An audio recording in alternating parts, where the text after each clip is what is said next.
눈 오고 추운데 고맙습니다. 특히 고문단을 대표해서 우리 영원한 특무상사 우리 이훈평 고문님 계신데 크게 박수 한번.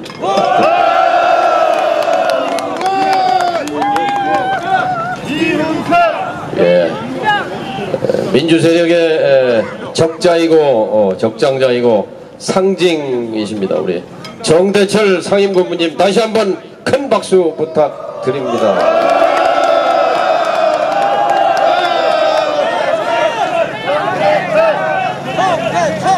2시 반에 함세웅 신부님께서 롯텐다운을 방문하셔서 잠깐 같이 이정미 손학규 대표 간담하느라고 제가 도착이 늦었습니다. 자칭 촛불정부입니다. 촛불정부 1년 반 만에 1년 8개월 만에 이 광화문 광장에 다시 촛불이 켜졌습니다. 촛불정부가 지난 1년 8개월 동안 못한 검찰개혁, 재벌개혁, 정치개혁, 교육개혁, 부동산개혁 아무런 제도와 법률 단 한 개도 바꿔낸 것이 없습니다. 그리고 이번 470조 예산 통과시키면서 전국의 155만 기초생활수급자들에게 주었다가 뺏어가는 노령연금 25만원 가운데 그래도 10만원이라도 기초수급자들께 드리자고 예결위에서 합의해서 4천억 올려놓은 거 더불어한국당 야합하면서 이거 깎아버리고 이 깎은 4천억 지역구 의원들 민원 해결하는데 돌렸습니다. 이게 적폐 예산 아니고 무엇입니까 여러분? 맞습니까? 그래서 오늘 우리는 적폐연대 파기하라, 적폐연대 청산하라, 그리고 지난 1년 8개월 동안 허송세월한 낭비한 시간 이제라도 개혁연대로 복귀해서 더불어한국당과 야3당이 합치면 모두 182석이 됩니다. 182석. 182석이면 국회의석의 60%가 넘기 때문에 이른바 선진화법이라고 하는 장애를 넘어서서 뭐든지 공수처도 공직자 비리 수사처도 설치할 수 있고 검경수사권 조정도 할 수 있고 공정거래법 개정안도 할 수 있고 상법도 개정할 수 있고 재벌개혁, 선거개혁 다 할 수 있습니다. 왜? 이 개혁의 대로를 놓아두고 자유한국당과 손잡고 적폐연대로 가느냐. 적폐연대 청산하고 개혁연대의 길로 복귀하는 것이 맞지 않습니까? 이 정부를 위해서도 국민을 위해서도 맞는 길이라고 생각하는데 맞지 않습니까 여러분? 동의하십니까? 어제 제가 오후에 태안화력발전소에 다녀왔습니다. 전문대학 나오고 군대 갔다 와서 지난 10월 달에 태안화력발전소 하청업체 계약직 1년 계약직으로 취직한 1992년생입니다.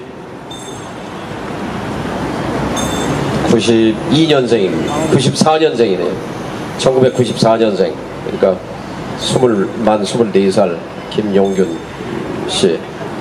조금 이따 추모 집회가 저쪽에서 열릴 예정입니다만 25m 철탑 계단 올라가는데 저도 다리가 후들후들 떨리더라고요. 밤 12시 넘어서 그 계단을 타고 올라가서 저탄고 그 저장 창고 석탄 창고 안에 들어가서 컨베이어 벨트 쳐다보다가 이 낙탄 제거하는 청소를 하다가 아마 그 자리에 핸드폰이 떨어져 있었고 그러면서 머리가 딸려 들어간 것 같아요. 컨베이어 벨트에 끼어 들어가서 사체가 분리되어 버렸습니다. 사지가 아주 참혹한 말로 묘사할 수 없는 부모의 절규를 차마 들을 수 없었습니다. 자, 그 태안화력발전소에서 지난 8년 동안 12명째 죽음이었습니다. 12명이 죽었습니다. 12명이. 죽음이 계속되고 있습니다. 작년에 죽었고 재작년에 죽었고 재작년에 둘, 셋, 12명째.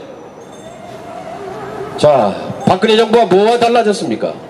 지난주에는 마포 한강다리에서 이 차가운 겨울 한강 물속에 30대 주거난민 청년 박준경 씨가 뛰어들었습니다. 유서에 이렇게 적었습니다. 사흘 동안 집이 철거됐어요. 엄마하고 살던 아현동에. 아현동 철거민입니다. 재개발한다고 철거하고 유서에 이렇게 썼습니다. 사흘 동안 아무것도 먹지 못했고 씻지 못했고 잠도 못 잤다. 내일이 오는 것이 너무 두려워 자살을 선택했다. 나는 가지만 그러나 홀로 남으신 우리 어머니께 임대 아파트는 제발 주었으면 좋겠다. 자, 이렇게 절규하는 이 불만의 겨울, 청와대는 지금 따뜻합니다. 정부 여당은 기득권 노름에 빠져 있습니다. 자, 우리가 민주평화당이 오늘 이 광화문 계단에서 촛불을 드는 것은 기득권화돼 가고 있는 이 정부 여당에 대해서, 문재인 정부에 대해서 더 이상 촛불 정부라고 말하지 말고 자유한국당과의 척폐연대 청산하고 개혁연대로 돌아오라고 외치는 것입니다. 여러분, 그렇지 않습니까? 청년 유권자 비율이 1490만 명입니다.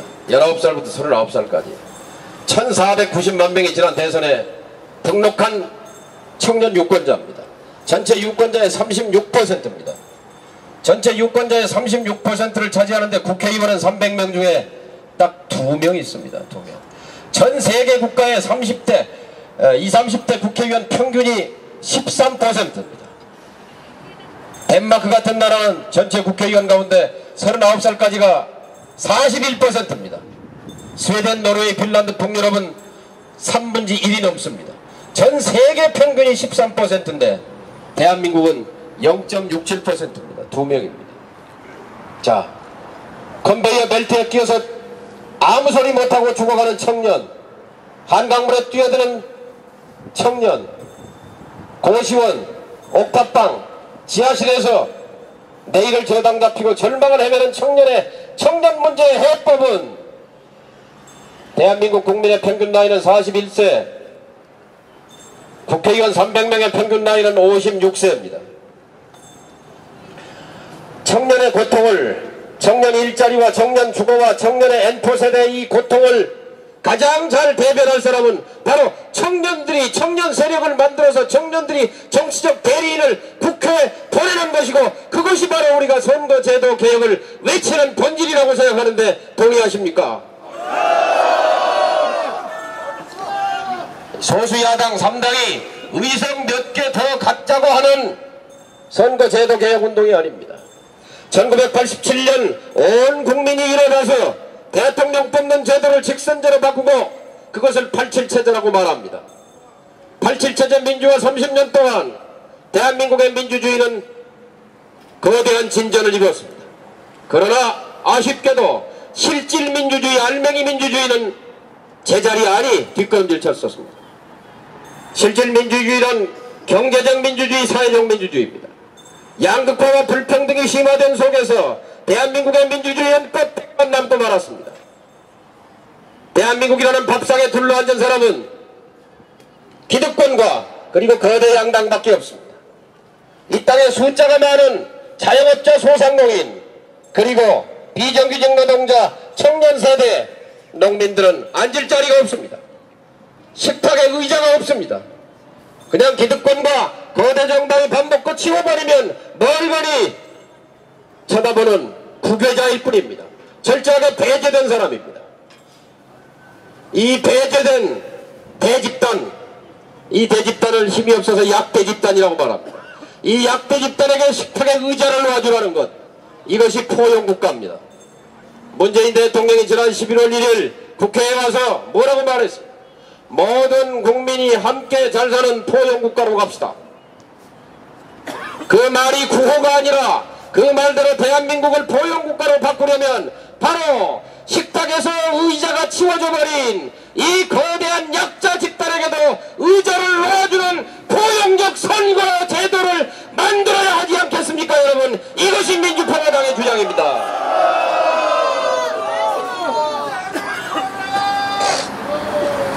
우리 당의 윤석, 우린 요즘 지지율도 낮기 때문에 연동형 비례 해봐야 현재로서는 득될 것도 없습니다.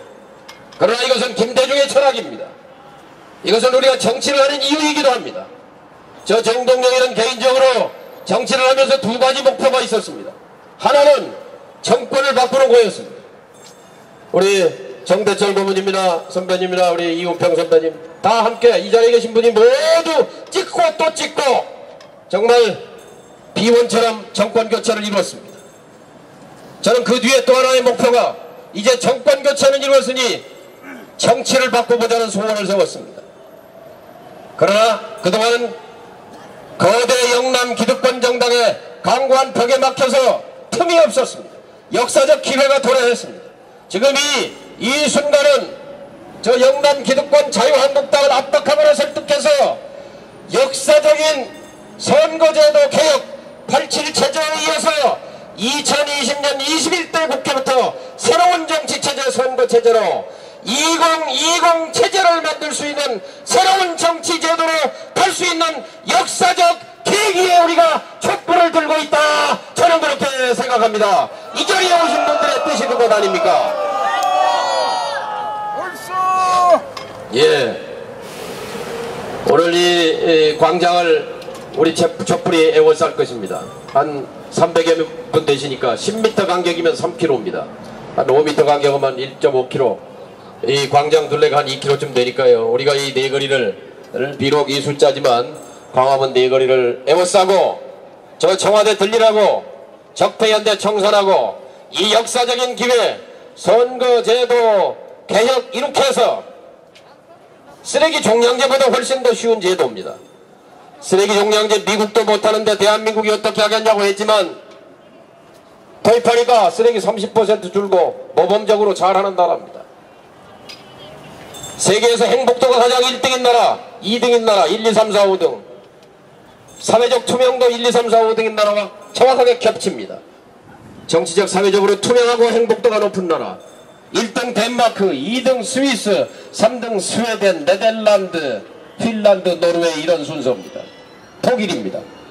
자, 이런 나라들이 하고 있는 제도 왜 대한민국 국민은 충분히 할 능력이 있고 자격이 있고 대한민국의 거대 기득권 정당만 그 기득권만 포기시키면 우리가 그런 부러운 선진 복지국가처럼 될 수 있는 길이 우리 앞에 있다. 그것을 위해서 민주평화당이 촛불을 들었다. 저는 그렇게 확신합니다. 맞습니까? 비록 오늘 시작은 미약하지만 이 촛불이 타올라서 우리말 듣는 것이 사실 이 정부가 이대로 가면 잘못하면 정권 또 넘어갑니다. 맞습니다. 누가 장담합니까? 20년 집권 그냥 국호로 되는 겁니까? 세상을 바꿔야 정권이 계속될 것 아닙니까? 개혁정권이. 맞습니다. 부동산 개혁 못하고 교육 개혁 못하고 정치 개혁 못하고 검찰 개혁 못한 정권이 재벌 개혁 못한 정권이 어떻게 20년 정권을 말한단 말입니까? 집권 초기에 역대 7번째 대통령입니다. 민주화 이후에. 현재 제도는 고장나 있습니다. 임기 초에 7명의 대통령은 모두 제왕이었습니다. 우리는 제왕을 뽑은 것이 아니었는데 이 제도에서 임기 초만 제왕입니다. 그러나 예외 없이 모든 대통령이 임기 후반에 식물로 전락했습니다. 노태우 식물, 김영삼 식물, 김대중 대통령도 식물, 노무현 식물, 이명박도 식물, 박근혜도 식물. 문재인 대통령이라고 식물을 멸할 수 있습니까? 자, 이 정부의 성공을 위해서도 선거제도 개혁에 합류하라! 우리는 그렇게 외치는 것입니다. 정권을 적폐 세력에게 넘겨주지 않기 위해서도 우리는 야당이지만 이 정권의 성공을 원합니다. 성공해야 개혁 정권이 이어질 것 아닙니까? 자, 마지막으로 구호 한번 외치시기 바랍니다. 이 정권 정신 차려야 합니다. 정신 차려라! 제가 한번 크게 선창 한번 하겠습니다. 문재인 정권 정신 차려라! 정신 차려라! 정신 차려라! 감사합니다. 네, 고맙습니다. 큰 함성 부탁합니다. 네. 자, 큰 소리로 그럼 정동영 세 번 외쳐줄까요? 시작! 정동영! 정동영! 정동영! 네, 열심히 투쟁하시라고 세 번 외쳤습니다.